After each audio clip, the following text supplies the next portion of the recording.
A continuación, Noticiero Telesucesos. Clasificación A.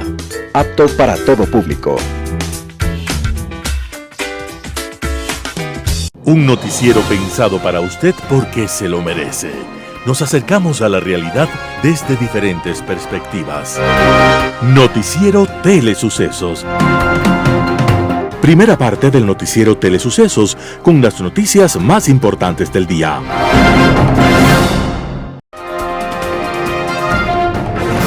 Un día como hoy.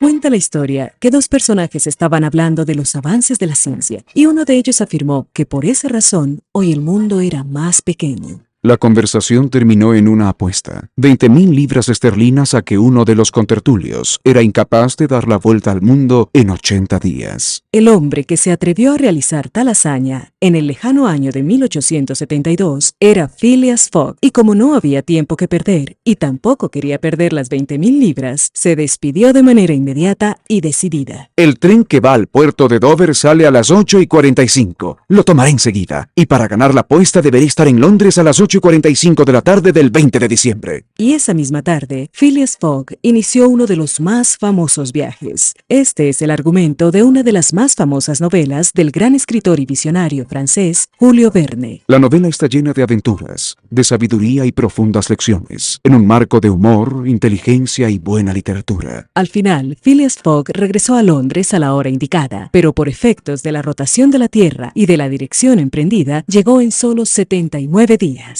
Aquel viaje se había iniciado un día como hoy, 12 de octubre de 1872, y desde entonces, todos los lectores agradecidos hemos dado la vuelta al mundo en 80 días, y la vuelta al día en 80 mundos. Las principales noticias del día. Titulares. Ministro Arosemena dice que no puede prometer cosas imposibles con respecto a montos adeudados al IES. Gabinete de Seguridad asegura que se harán intervenciones en puntos críticos de Ecuador. En el segmento de opinión, nuestra institucionalidad está enferma. En política internacional, descarriló el tren. Los editoriales serán de Clever Mantilla. El país se juega su futuro. Noticias del día. El ministro Arosemena dice que no puede prometer cosas imposibles con respecto a montos adeudados al IES.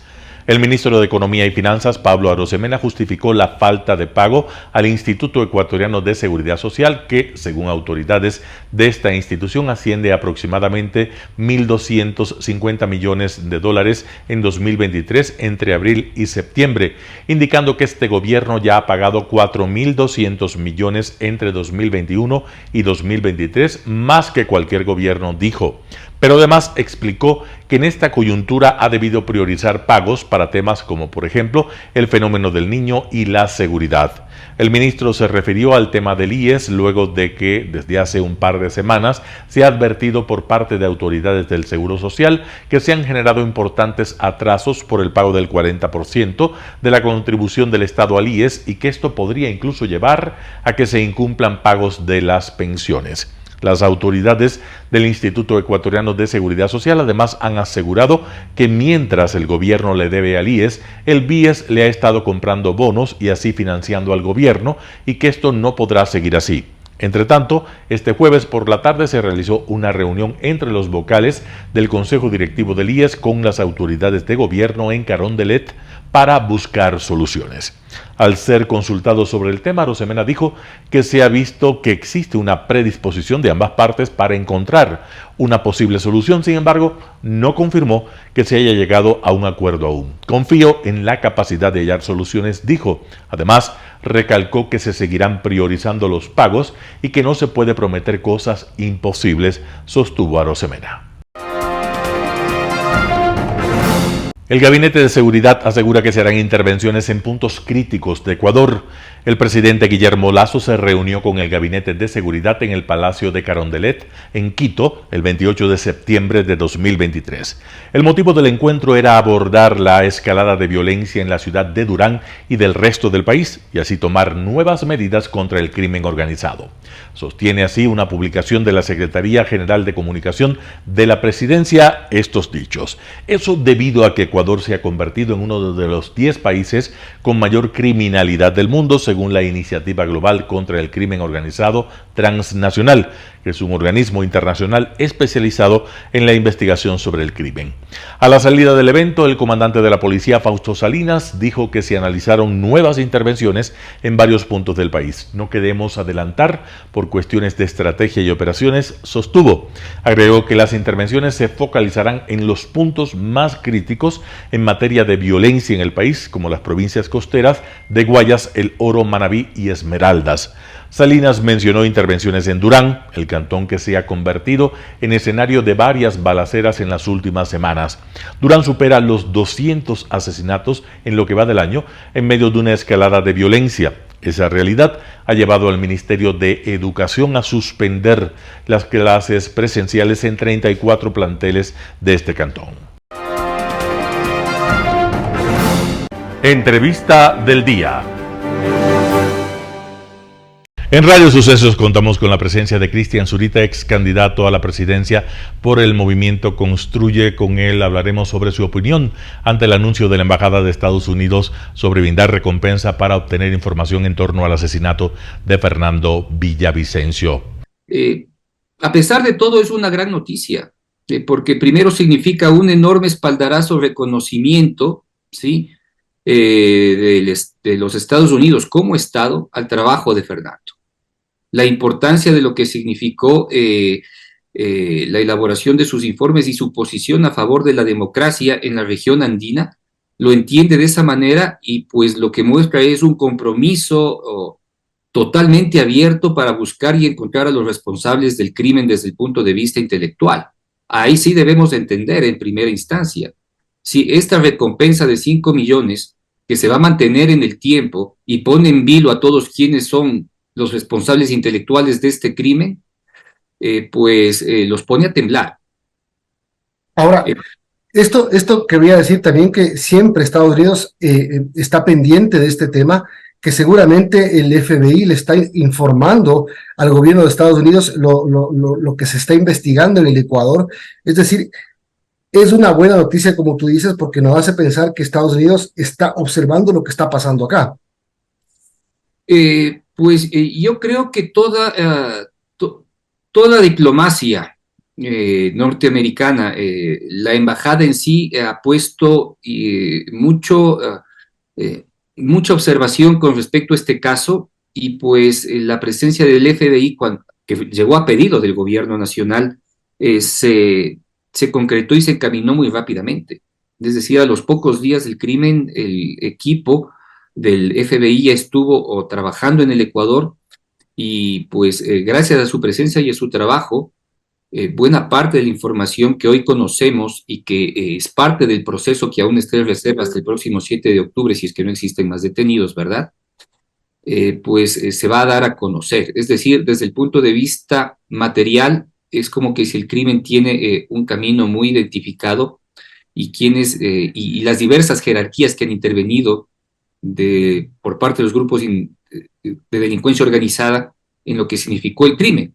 El gran desafío es encontrar a los autores intelectuales, y dependerá mucho de la información que se sigue explotando de los dispositivos recogidos en los diversos allanamientos, y pues identificar los vasos comunicantes de líneas de investigación de quienes podrían ser, que en el caso son muchos nombres los que pueden estar directamente involucrados, y pues eso ya llevará un poco más de tiempo. Lo importante es que existe ya un pronunciamiento claro de interés de encontrar a los responsables por parte pues del país más poderoso del mundo, su compromiso de lucha en favor, primero, de la transparencia, contra la corrupción de actores políticos que jugaron un papel preponderante no solo en el Ecuador, sino hemisféricamente, como es el caso de Fernando, y la posibilidad de que quienes aquí tenemos que enfrentar este proceso contra las brutales mafias, sentirnos primero como ecuatorianos y luego como diversas organizaciones, sean políticas y civiles, respaldados en esta lucha. También contaremos con la presencia de Rafael Ollarte, abogado constitucionalista, quien estuvo en Radio Sucesos 101.7 para hablar de propuestas y cambios en la Constitución de la República. Bueno, si te robas un carro y lo devuelves, no quiere decir que no lo has robado.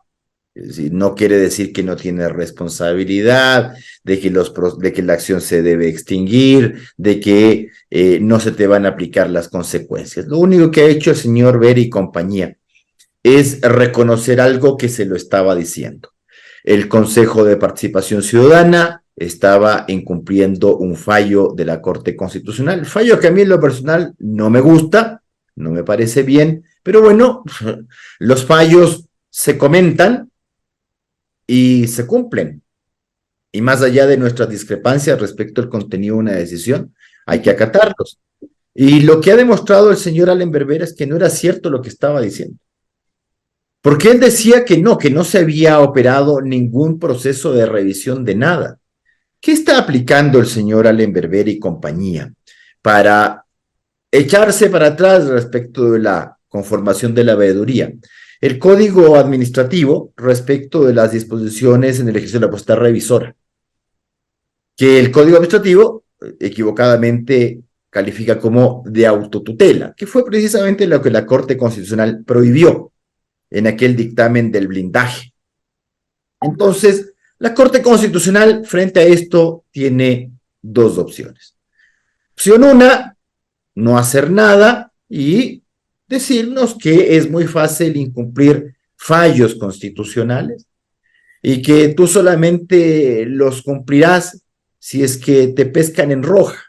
Es decir, si yo ya activo el procedimiento de verificación de cumplimiento de sentencias y que si ahí yo ya me veo complicado respecto de que efectivamente sí he incumplido el fallo, pues ahí sí me echo para atrás, es decir, devuelvo el carro. Pero devuelvo el carro cuando la policía me ha capturado, cuando la fiscalía ya me está llamando a una audiencia de formulación de cargos, ahí devuelvo el carro. Bueno, ¿y eso qué quiere decir? ¿Que no lo vamos a sancionar al bonito? Si ya incumplió nomás, pues, ¿qué le vamos a hacer? ¿Ya? Entonces, si la Corte no le sanciona, pésimo precedente porque nos dirán absolutamente a todos. Y en esto, vea, los abogados, y no me incluyo en eso, por si acaso, no me incluyo, son muy buenos para alaraquear sobre el cumplimiento de los fallos cuando los fallos les son favorables, y cuando les son desfavorables ponen los mismos abogados que se quejan y lloran las 10,000 trabas para cumplirlos. Y luego cuando vienen las consecuencias, vienen los lloriqueos. Bueno, si la Corte lo permite en este caso, ya sabemos lo que va a pasar. Pero también si la Corte, en este caso, destituye a Ver y compañía, yo creo que un grupo relevante también de la población y de los justiciables y de la gente que tiene que ver con los procesos constitucionales se preguntará lo siguiente. Está bien que la Corte destituya a un omiso en el cumplimiento del fallo, porque así debe ser, porque lo contrario es una actitud promotora del incumplimiento. Pero ¿por qué solo lo hace en esta clase de casos? ¿Por qué en otra clase de casos, el del común de los mortales, cuando la Corte detecta un incumplimiento de sentencia, hace eso? Declara el incumplimiento de la sentencia y a la autoridad le dice, haga el favor de cumplir. ¿Y las consecuencias? Sí, por eso estamos en esto. Por eso es que el señor Allen Berbera hace lo que hace. Yo le he escuchado al expresidente de la Constitucional, señor Salgado, decir que se debe destituir a Allen Berbera. Y yo estoy de acuerdo con él. En lo que no estoy de acuerdo es que lo diga él cuando nunca en su periodo destituyó a ninguna autoridad omisa en el incumplimiento de fallos. O sea, perdón, si yo estuvo 3 años ahí. 3 años presidiendo. Entonces, estando de acuerdo con lo que dice, me parece mal que lo diga él, que nunca lo hizo. En el programa Impacto Informativo estuvo el ex ministro de Economía, Mauricio Pozo, conversando sobre la situación de las finanzas en el Ecuador. Usted recordará, probablemente hace algunos meses conversamos y yo indiqué que el crecimiento este año iba a estar más cercano al 1 que al 2 o al 3.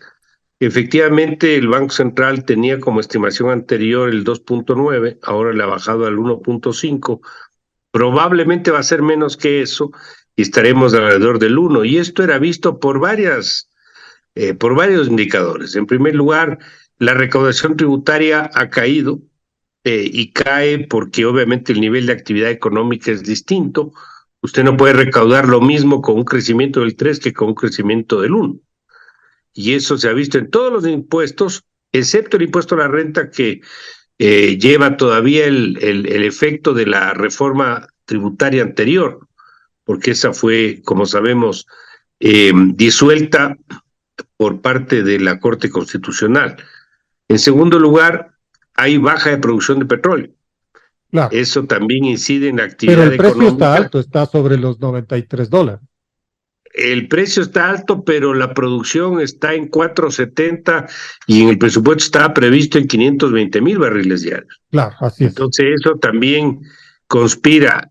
Después, en la proforma de finanzas públicas de este año, el presupuesto del Estado de este año, se estableció inversión extranjera en la compra del Banco del Pacífico. Ese proceso no vino, no se ha dado, y eso obviamente también genera un desequilibrio fiscal mayor al que estaba originalmente estimado, adicional al tema petrolero, al tema tributario y al aumento de gasto, que genera una lectura incierta externa de financiamiento. Y recuerda algo adicional, ya no hay financiamiento del acuerdo con el fondo, este tema se acabó, se terminó. Entonces son varios factores que han determinado el que tengamos un crecimiento menor, y esto también se evidencia en el comportamiento del empleo. Entonces, esto hace pues que lamentablemente regresemos al ritmo del periodo prepandemia.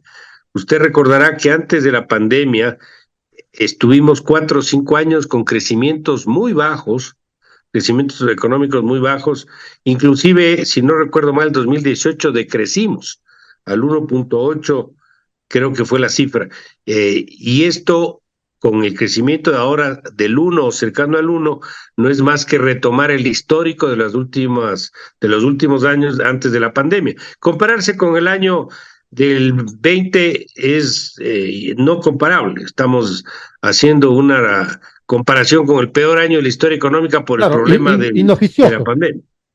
Claro, siempre vamos a estar mejor que ese año, o sea, pero no es comparativo válido. Tenemos que vernos respecto al periodo previo, y ahí estamos viendo que estamos parqueados en empleo, parqueados en pobreza, parqueados en crecimiento económico y con un problema fiscal similar al que estuvo antes de la pandemia. Porque vamos a tener un déficit de cerca de 5,000 millones. Es evidente la escasez de recursos. Ahora, es por esta razón que, según han denunciado en el IES, ¿el gobierno le está obligando al BIES a que compre papeles? Bueno, es parte de la iliquidez fiscal, pero compra papeles el seguro, pero al mismo tiempo el Estado no le paga al seguro el aporte del 40%, porque ese aporte... el perjudicado del IES, sin duda. Claro, se perjudica el IES, pero la reforma del IES tampoco se ha hecho. Es decir, ahí también hay que hacer una reforma, porque tal como están las cosas no va a funcionar. Escuchen solamente este dato. El crimen organizado es el 5º empleador más grande de todo México. No hay escapatoria. El dato y la cruel realidad nos embiste y se nos para de frente. Porque el narco tiene una fuerza laboral más grande que Oxxo, que Bimbo o que Grupo Salinas. Más que una paraestatal como Pemex. Los reclutas del narco representan el doble de los agentes federales que están desplegados para combatirlos con tareas de seguridad. Así estamos viviendo en México. Así estamos sobreviviendo, aunque digan desde Palacio Nacional que no es cierto. Un estudio elaborado por el Complexity Science Hub de la Universidad de Viena y cuyos autores son Rafael Prieto Curiel, Gian María Campedelli y el fallecido Alejandro Ope, uno de los mejores analistas de seguridad que ha tenido este país, concluye que el crimen organizado tenía en 2022 entre 160,000 y 185,000 miembros. Esta cifra coloca al narcotráfico solo por debajo de las empresas FEMSA, Walmart, Manpower y América Móvil en cuestión de número de empleados. Estamos hablando de decenas de miles de jóvenes que están siendo devorados por esa máquina de muerte, de miles de vidas y familias despedazadas por una violencia sin precedente, una bestia colosal que nos tiene ante una crisis de desaparecidos, de homicidios, de enfrentamientos armados, que parece que nos ha llevado como sociedad a un estado de anestesia colectiva. Sin embargo, a veces hay datos como el de este estudio que son una sacudida. Y ojalá se vuelva un impetuoso eco que nos haga reaccionar, porque no sé cuánto más pueda aguantar este país ignorando las desgarradoras súplicas de las víctimas de esta guerra funesta. Y dar con esta cifra no fue una cosa fácil. Pero a través de modelos matemáticos que tuvieron como cimiento las bases de datos disponibles, como la cantidad de asesinatos relacionados con el crimen organizado, las detenciones de delincuentes por tráfico de droga, entre otras, se estima que en el 2012 las organizaciones criminales empleaban a unas 115,000 personas, que para el 2022 la cifra habría crecido a 175,000.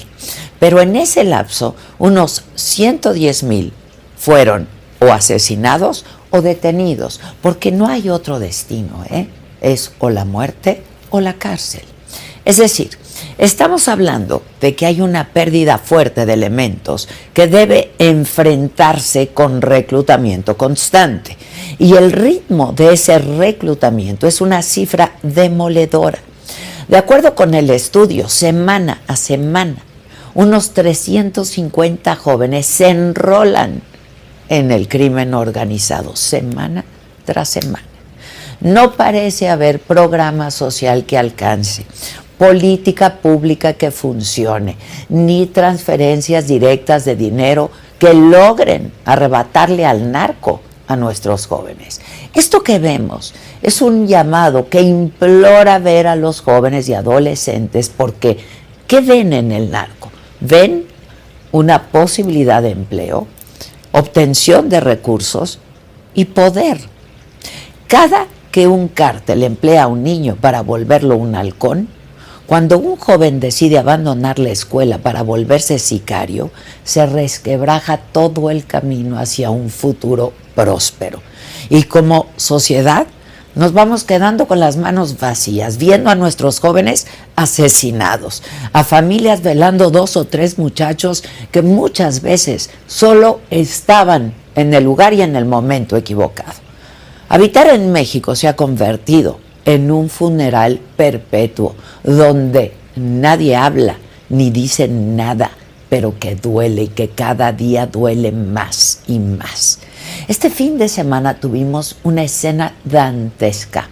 En San Gregorio Chamic, en el municipio de frontera Comalapa, Chiapas, había personas colocadas en 2 hileras, vallas pues, aplaudiendo al paso de vehículos con blindaje artesanal, y donde se pasean personas encapuchadas presumiendo armas de alto poder. Todo quedó en video. Medios locales como Chiapas Paralelo reportaron que los habitantes de Chamic fueron obligados por el cártel de Sinaloa a montar esta escena como un mensaje en contra del cártel de Jalisco Nueva Generación, y sería para darles la advertencia de que ahora va a comenzar la disputa por el poder en esa zona de la frontera sur. Ahí estamos todos los mexicanos, en ese escenario donde la narrativa la dictan los señores que hacen la guerra, mientras los gobernantes, los presidentes municipales, el presidente de la República dice que no pasa nada y guarda silencio y dice que hay otros datos y que vamos muy bien. que las cosas ahora son mejor. Mentira, mentira, presidente. En México el narco da más trabajos que Oxxo y que Pemex. En México la máquina de muerte se alimenta con los hijos que vamos pariendo porque nadie parece tener el poder de detenerla. Yo soy Adela Micha.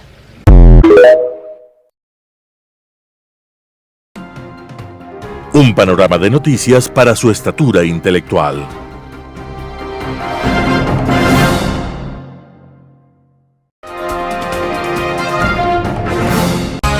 Poder Ciudadano, con el doctor Patricio Quijón. Nuestra institucionalidad está enferma. La institucionalidad se ha visto afectada y debilitada, entre otras razones de fondo y forma, por la falta de cumplimiento eficaz de sus deberes. El Poder Ejecutivo, en deuda permanente con un país que sigue atormentado por la violencia narcocriminal, la falta de trabajo y empleo, la mala calidad de servicios de salud y educación, la problemática agravada del Instituto Ecuatoriano de Seguridad Social, así como por la inexistente obra pública. El Poder Legislativo, que atendiendo a mayorías coyunturales de interés político y económico, hizo todos los deberes necesarios para que el país en su conjunto celebre su cierre temporal de actividades con la firma del decreto de muerte cruzada. Un poder judicial enfrentado internamente con un consejo de la judicatura que busca el control de la justicia, específicamente de la sala de lo penal, donde se jugará la posibilidad de revisar las causas que interesan al expresidente Correa y a su numeroso grupo de exfuncionarios prófugos de la justicia, mientras los usuarios del sistema judicial claman por lograr al menos la citación de las miles de demandas represadas sin que cesen los reclamos por fallos, resoluciones y sentencias que, apartadas de la justicia y de la ley, dejan fuertes olores y sospechas fundadas de corrupción. El Consejo Nacional Electoral, con miembros en funciones eternamente prorrogadas, llenan de opacidad los procesos electorales, provocando una peligrosa falta de seguridad electoral que ha determinado que varias organizaciones de la sociedad civil activen demandas y denuncias que han llegado inclusive ante la Fiscalía General del Estado en búsqueda de que se realicen verdaderas auditorías a los sistemas electorales que se han seguido aplicando sin que el CNE haya cumplido con un sinnúmero de observaciones vinculantes efectuadas por Contraloría del Estado. El Consejo de Participación Ciudadana y Control Social se ha convertido en el ejemplo más claro de la decadencia institucional y del amalgamiento de intereses políticos de un grupo que gobernó el país más de 10 años, que ha llevado su agenda de interés político para la designación de las más altas autoridades de control, así como para fastidiar a los enemigos del correísmo e intentar reversar las decisiones adoptadas por el Consejo de Participación Transitorio presidido por Julio César Trujillo. Decisiones estas que por lo demás gozan de blindaje constitucional y legal. Ese organismo se creó en la Asamblea Constituyente de Montecristi y tiene en teoría el deber de promover e incentivar el ejercicio de los derechos relativos a la participación ciudadana, para lo cual deberá establecer mecanismos de control social en los asuntos de interés público. Asimismo, ese organismo del Estado designa las más altas autoridades de control, como es el caso del Contralor General del Estado, el Procurador, superintendentes, Defensor del Pueblo, Defensoría Pública, Fiscal General del Estado, Consejo de la Judicatura, consejeros del CNE, así como a los miembros del Tribunal Contencioso Electoral, siendo esta función la más importante de un organismo que debería desaparecer por haberse convertido en un vulgar comité de un sector político determinado que tiene la consigna de cooptar más espacios de poder, cumpliendo con una agenda previamente acordada fuera de la defesioso organismo, donde se privilegia únicamente el nombramiento de las altas autoridades mencionadas.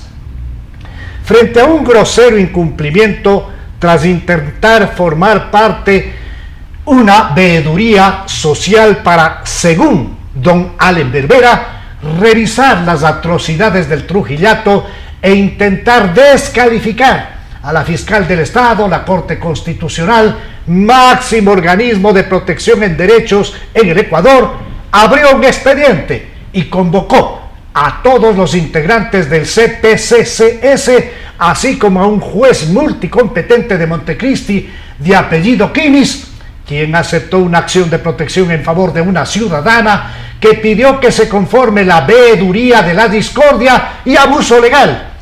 A esa audiencia, que se desarrolló telemáticamente el lunes 25 de septiembre del 2023, también asistió la fiscal general del Estado, más allá del largo listado de infracciones constitucionales y de orden legal que ha venido coleccionando el Consejo de Participación Ciudadana. Ha llegado la hora de exigir al más alto Tribunal de Justicia del país, esto es, a la Corte Constitucional, que adopte urgentemente las medidas conducentes a cortar de raíz tanto abuso que no está sustentado, ni mucho menos en la ignorancia de integrantes de una mayoría correísta que tienen por norma violar la ley. El Ecuador aspira a vivir dentro de un Estado de derechos y justicia, y por ello, desde la ciudadanía se han escuchado multiplicadas voces que unen su pedido de destitución a los miembros de mayoría del CPCCS por evidente incumplimiento del dictamen del 7 de mayo del 2019. Aquí nos encontramos frente a la audacia de un grupo de fanáticos azules que lo que apuntaban también era cortar la cabeza de la mismísima Corte Constitucional. Todo ello en previsión de que el panorama electoral de segunda vuelta no les es favorable. La institucionalidad de nuestro país se encuentra claramente afectada de varias enfermedades graves, a más de lo cual se hace indispensable hacer un barrido especial para evitar que ésta sea invadida por narcomafias y políticos con vasos comunicantes con esos grupos criminales.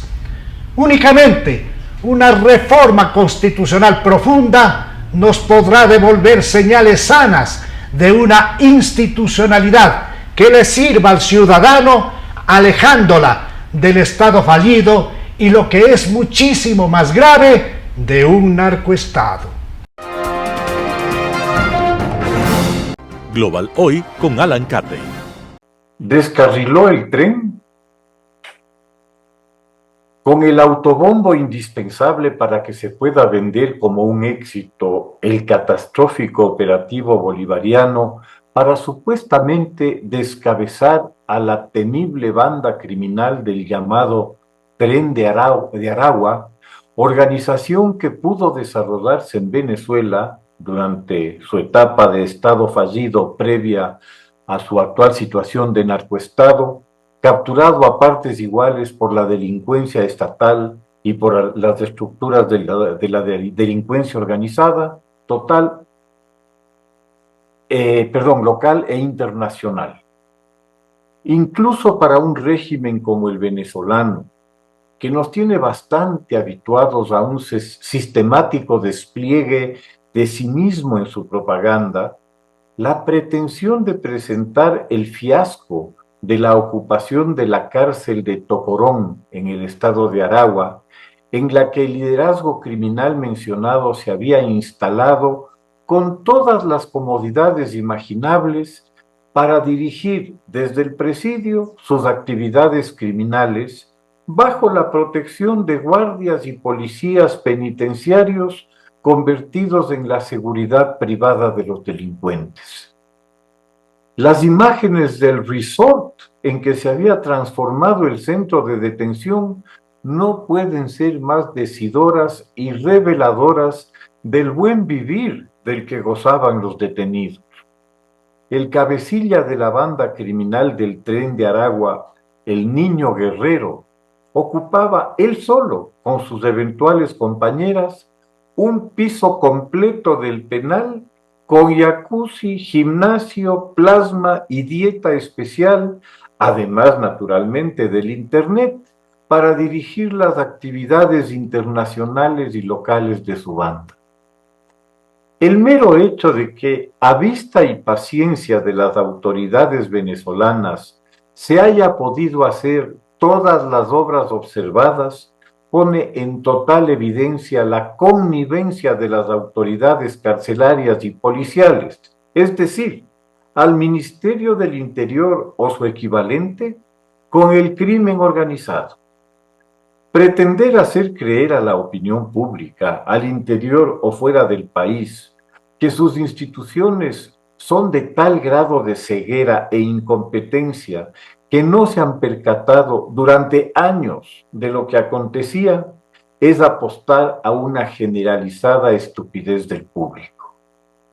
Cierto es que durante los 23 años del régimen bolivariano se han hecho todos los esfuerzos para destruir el sistema educativo, pues para las dictaduras nada es más incómodo que la gente educada, pero parecería, como en tantas otras cosas, que el gobierno sobreestima su capacidad. Para el nivel de estupidez necesario como para tragarse esta rueda de molino, faltarán todavía unos 40 años más de desinformación y propaganda.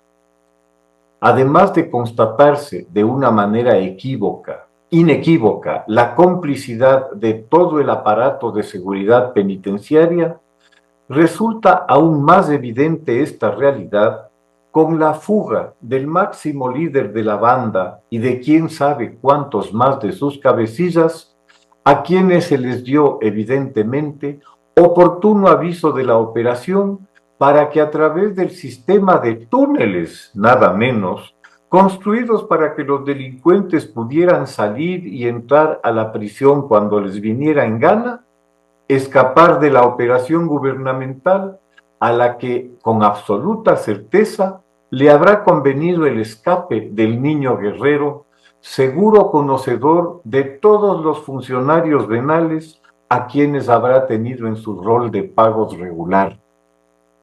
De igual manera, el régimen habrá celebrado la fuga, pues la vertiginosa expansión de la banda por todo el continente habría sido imposible sin la activa participación del régimen, que entre los delincuentes auténticos habría logrado infiltrar agitadores y capacitadores violentos que mostraron su mano en las protestas del año 2019 desde Colombia hasta Chile. La movilización de efectivos declarada por el gobierno, cifrada en 11.000 hombres, que ha dado como resultado la captura de 88 presos, que por definición ya estaban capturados en la cárcel, no habla muy bien de las unidades empleadas. Y que además el Niño Guerrero y su cúpula criminal estén libres y sueltos, muy poco enaltece al operativo. Como que 11.000 hombres para 88 presos que ya lo estaban, bajo ningún criterio sensato podría ser considerado un éxito, salvo en la limitada mente del dictador Maduro, que ve hoy éxitos en que se escapen todos los peces gordos de la banda, igual como ayer recibió tweets de Chávez desde el más allá, vuelto pajarito azul, que desde su comprensión encarnaba a su recién fallecido antecesor en el cargo. Se trata del mismo de los millones y las millonas, y del que se confunde entre panes y penes. La delirante declaración de victoria medida en 88 detenidos de una banda criminal que se estima tiene más de 4.000 efectivos, no hace sino sospechar de que se trata de algo muy distinto. En el narcoestado en que Venezuela se ha convertido, las instituciones públicas, sobre todo las Fuerzas Armadas, la policía y los cuerpos paramilitares de seguridad, con todo y colectivos, son parte de una u otra forma de una nueva institucionalidad, la del cártel mafioso, con sus códigos propios al margen de cualquier normativa legítima. En esa condición, como se ha visto ya en varias oportunidades, se alinean fluidamente con las cambiantes fuerzas delictivas que operan simultáneamente en el país. Recordemos nomás la estrepitosa debacle del ejército venezolano hace un par de años al enfrentar a algunas de las disidencias de las FARC en el estado de Apure, sufriendo la muerte de 20 soldados y varias docenas de heridos y desaparecidos, que nunca se supo si reaparecieron, además de 8 soldados capturados como prisioneros de guerra por los antiguos camaradas de las FARC, enfrentados por las rutas de la droga con otra banda criminal colombiana, el ELN, más afín al cártel de los Soles, cercano a las Fuerzas Armadas venezolanas por su líder. Seguramente estamos asistiendo a algún ajuste de cuentas por malos repartos o porque el Tren de Aragua estaba pisándole los callos a alguien en su amplia cartera de negocios, tal vez en la minería ilegal del oro, coto cerrado de las bandas criminales militares. Desde hace algún tiempo se puede observar una reconfiguración y realineamiento de las fuerzas que controlan efectivamente el poder en Venezuela. La caída en desgracia de uno de los favoritos de Chávez, el todopoderoso Tarek al-Aissami, se produce evidentemente por un mal reparto de un botín de 20.000 millones, no millones, de dólares convertidos en humo en unas cuentas por cobrar nunca explicadas y peor cobradas. Las lógicas de las mafias que se han repartido Venezuela son las que deben comprenderse para interpretar la dura realidad de lo que significa un Estado fallido devenido en narcoestado. Estamos mirando a Haití, pero con una gran riqueza por saquear. Que el Tren de Aragua se haya convertido en una entidad criminal multinacional da la medida de la penetración del crimen organizado en la región, el riesgo más importante para la democracia de los estados cercanos, tanto por lo delincuencial como por la capacidad para desestabilizar políticamente a los países que se ha podido observar. Hay que dejar de oír pajaritos azules. Este es un imperativo categórico si se quiere un futuro decente y honorable para hijos y nietos. Muchas gracias. Editorial. El país se juega su futuro. Clever Mantilla, La Hora. La campaña presidencial de segunda vuelta está sacudida por el uso mefistofélico de recursos públicos no declarados por alcaldías y prefecturas, el gasto ambiguo electoral y la exposición política en radioemisoras que dependen de nuestros impuestos. Una suerte de indefinición del Consejo Nacional Electoral que grafica un cuadrilátero lleno de expectativa por el desenlace, encuestas craneadas sin rubros y los pedidos ciudadanos por otro debate entre los vicepresidenciables que por alguna extraña razón son quienes se han dedicado a restarle votos a sus binomios.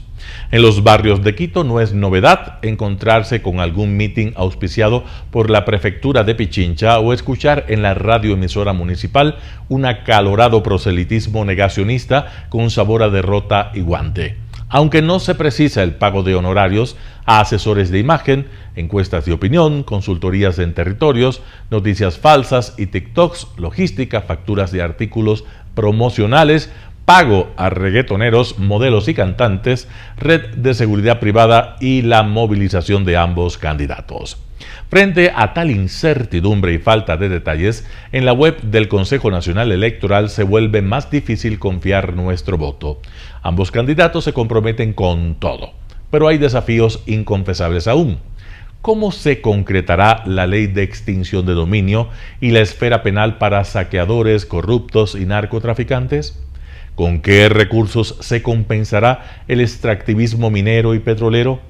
¿Qué día y hora se conocerán los nombres de los asesinos intelectuales de Fernando Villavicencio? Tres incógnitas del debate nacional que merecen respuestas y el liderazgo al que aspiran ellos antes del cierre del balotaje. Cara a cara, Daniel Noboa y Luisa González se medirán el 1 de octubre cual round de boxeo. Vale la pena asestar temáticas críticas de lo que se puede venir: migración, empleo, medio ambiente, el IES, eliminación de subsidios, atención de salud y tráfico de medicinas, control de puertos, dolarización, transparencia, depuración de la policía, seguridad, entorno económico, agroturismo, biodiversidad, ciberactivismo, entre otros. Los problemas sociales de todo tipo están ahí, y la lista de soluciones no son pasajeras, sino estructurales. Sin embargo, soplan vientos de cambio y para un nuevo gobernante es más difícil ejercer el poder fuera del continuismo, pero tiene que hacerlo. Democracia o demagogia, sin tirar la toalla. Clever Mantilla, La Hora. Noticias internacionales. La Unión Europea acuerda extender la protección temporal para los refugiados ucranianos. El Consejo Europeo acuerda prolongar el estatus de protección temporal para los refugiados ucranianos hasta el 4 de marzo de 2025. El sistema proporciona protección inmediata y colectiva a los ucranianos desplazados sin necesidad de examinar solicitudes individuales. El estatus de protección temporal otorga a los refugiados ucranianos el permiso de residencia, acceso a la vivienda y a los mercados laborales, además de asistencia médica y social y educación de los niños en los países de la UE. Según la comisaria europea de Asuntos Internos, Ylva Johansson, unas 250.000 personas cruzan cada semana las fronteras entre Ucrania y la UE en ambas direcciones. Fernando Grande Marlaska, ministro del Interior de España en funciones, afirmó que la UE apoyará al pueblo ucraniano mientras sea necesario y recalcó que la prórroga del estatus de protección ofrece amparo a los refugiados que han encontrado un lugar seguro en la UE.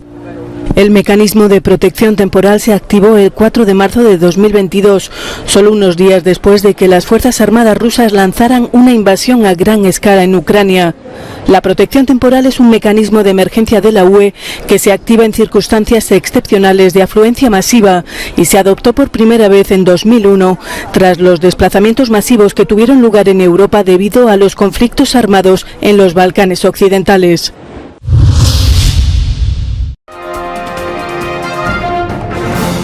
El conservador Alberto Núñez Feijóo no logra los votos necesarios para ser presidente de España. El conservador Alberto Núñez Feijóo fracasa también en la segunda votación y no será presidente del Gobierno de España. Con 172 votos a favor, un voto nulo y 177 en contra, el líder del Partido Popular no gobernará el país. Incluso los conservadores esperaban ya este resultado y en su intervención en el Congreso este viernes, Feijóo cargaba duramente contra los socialistas con vistas ya a no recabar apoyo suficiente. Si como parece esta alternativa no fructifica, solo quedan ya dos salidas que no serán honrosas. La primera es el gobierno de la mentira y la segunda una repetición electoral. Si el rey Felipe VI así lo decide, ahora será el turno del actual presidente en funciones, el socialista Pedro Sánchez, para intentar llegar a la Moncloa. Si Sánchez no logra los apoyos necesarios, habrá repetición electoral. Para llegar a la Moncloa, el socialista necesita del apoyo de los partidos independentistas catalanes, que votaban también este viernes en el Parlamento catalán para exigir al candidato avances en un referéndum de independencia a cambio de su voto.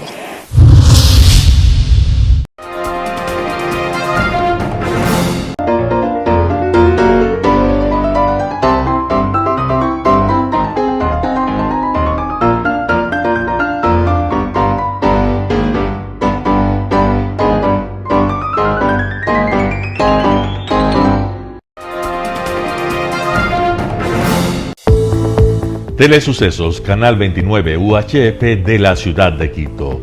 Un canal de televisión abierta. Siempre inédito. para una audiencia especial. Somos cultura, educación, salud, opinión calificada, normas de vida. Y todas las tardes, de lunes a viernes, desde nuestros estudios en Arena Telesucesos, escenario propio destinado a promover el deporte. En tiempo real, usted y su familia, en su televisor, desde la comodidad de su hogar, disfrutarán de los partidos, eventos, campeonatos que realizamos diariamente de ecuavóley, básquet, box, lucha libre, cachascán, gimnasia, artes marciales, tenis de mesa, fútbol sala, transmisiones en vivo de los principales partidos de fútbol barrial y colegial. En fin, somos un canal inédito, inéditos en el deporte. Transmisiones de acción y conocimiento en el deporte. Espacio diario conducido por el arquitecto David López todas las tardes, de lunes a viernes, de 4 a 5 de la tarde. Siempre inéditos y distintos, siempre jóvenes. Personajes jóvenes de generaciones nuevas.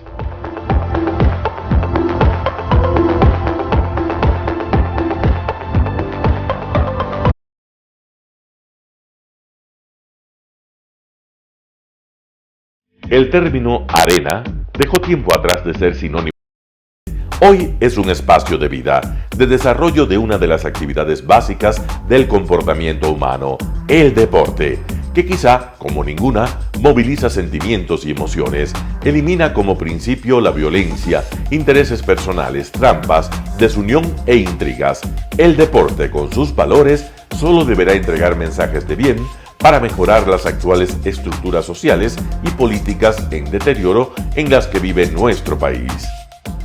Hoy entregamos a nuestra audiencia de la ciudad de Quito deportes, y en especial a la parroquia de Calderón, uno de los sectores populares de mayor desarrollo de la ciudad, con una población estimada en 1 millón de habitantes, que están en contacto diario con el canal 29 UHF, presente con sus instalaciones deportivas en Llano Grande, su centro de gravedad. Telesucesos, desde nuestro estudio principal y en el de Arena Telesucesos, es el único medio de televisión que transmite de lunes a viernes 4 horas diarias de diversos eventos y novedades deportivas: el ecuavóley, básquet, tenis de mesa, halterofilia, taekwondo, esgrima, box, cachascán, gimnasia olímpica. Pueden ser observados en Canal 29 UHF y en todas las redes sociales en su televisión, sin ningún costo, desde la comodidad de su hogar, en nuestro canal y en las redes sociales. Arena Telesucesos es el escenario en donde el deporte tiene vida. Nuestros invitados y jugadores están en la cancha junto a usted y como nunca antes en la pantalla de su televisor, acercándole a un espectáculo inolvidable de luz, color y fiesta. Por fin usted encuentra el deporte que practica y que nunca es transmitido ni considerado por otros medios de comunicación con la importancia que nosotros le damos. El ecuavóley es el gran protagonista en una cancha con todos los estándares y comodidad para su práctica. Es el único deporte ecuatoriano con partida de nacimiento ecuatoriana. Somos inéditos, nos acercamos al deporte popular de nuestra gente que comparte nuestros esfuerzos. En Arena Telesucesos, aparte del atractivo de los eventos deportivos que transmitimos con nuestra señal a los televisores de su hogar, también entregamos muchos de los valores que encierra el deporte y en especial privilegiamos nuestra identidad nacional en el ecuavóley, jerarquizando su presencia como el deporte con partida de nacimiento en nuestro país. Telesucesos no solo entrega en su programación de deportes un espectáculo, sino que impulsa, privilegia y exige a quienes participan que sean parte de los valores y méritos que el deporte encierra: esfuerzo, superación, perseverancia, respeto, solidaridad, compañerismo, disciplina, puntualidad, sana competencia, honradez en la cancha y fuera de ella. La práctica deportiva siempre generará beneficios positivos para su cuerpo y entregará salud estable, pero refuerza además la identidad personal y premia siempre el éxito conseguido. Estamos entregando a nuestra ciudad con Arena Telesucesos un esfuerzo más de un medio que es fiel a su identidad y que a través de sus contenidos de salud, cultura, opinión calificada y ahora deportes, pretende difundir lo que, aparte del entretenimiento, requiere nuestra gente. Lo hasta ahora realizado está hecho con mucho esfuerzo, pasión y el entusiasmo de nuestra parte, de nuestros empleados, trabajadores y pequeños empresarios que creen en nuestras motivaciones. Hemos dado los primeros pasos para este proyecto que seguiremos haciéndolo gracias a ustedes. Telesucesos, el canal de televisión siempre inédito.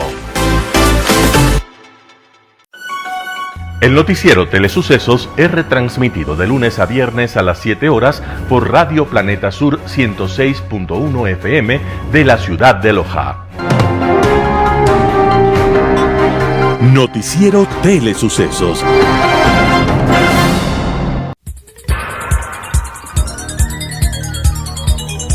Las opiniones vertidas en este espacio por la producción y dirección del programa son de exclusiva responsabilidad de sus autores y de quienes intervienen en ellos.